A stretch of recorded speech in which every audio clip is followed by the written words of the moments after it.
Kalmıratken çoğaysa. Hani bu men bilen bir meldim buldu jaksaydım.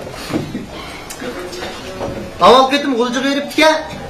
Bir hafta sonranda billa oynab kelip paran kıpetdi. Hani bu sahneye çıkıp çoğaysa bulup şu ilinin tarançılarının obrazını yaratkandan sır to'xtamaymi gulcudan tarançıların tadqiq qilish ketganda ya Ro'zaxon deydi nima sen bu chaqchaq qilyapsa hali kuldiratsa bir ish qilib soldingmi deydi bu nima ishda akatsam sen bu ishdan sapchib baqsang biz guljuliqlar ajoyib o'rin kelamiz ayamman bu taranchi degan dahshat o'rin qanday qilsam odamlarimiz emas jinim soqqan bizning naqshlarimiz shunchalik o'rin deydi-da.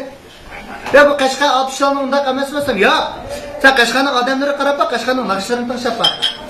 Qashqarning naqshlarida oqsun qo'g'lab satangning oqsuda yetdim. Achig'im paylamay satang deb bir nurlatdim deb bir jugagan tetek jushqin naqshlar Qashqar qilar deydi. Otish pulpas, bozorpas, sodiga bularni qaysi naqshdan qilsam, otishning bozorsiga alt teshakni qaqchidi. Otishning bozorsidan setib olgan quling menda bir bozorni elim setimdan pulningligi patishdi. Ha, sen biz g'ulchilik o'rin taranchilarning qaysi naqshdan qilsam, dutta chilib o'tasam, qam tuydi o'tasam, xiyol qilib o'tasam, suv bo'ydi o'tasam, nam saqlab o'tasam, yultibida o'tasam, ish qilib o'tasamlar. Qo'pib bir mansam degan bir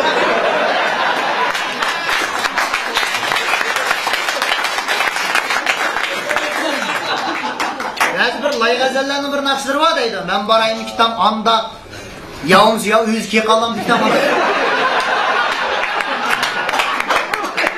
Ya da o'g'izingizga ayt nima yetkazaysiz anda o'ro. Ya seni panatat oyvoning deb aytib deb shunchalik bermay uy kirish o'rinliqqa pesharon. Meni bir akam bor, chiqqa o'rin deydi. Bir kun 5 hafta talaqsam anda qariyag'achdan say tushsa, ay soy yapmay 3-4 metr buğdaş optop yutib. Ay shamdam nimasi salqin bakanda edi. O'z ko'z chivin deydi, chivinni manda qish qo'shib aytganda bunga. Atiya qalmiratgan kep, ya aka, mo'shama horliqma. Ya bu optop yatish 3 shamdam masay soylagan soy qirib yasamanda. Vah, eliga 100 ke qala.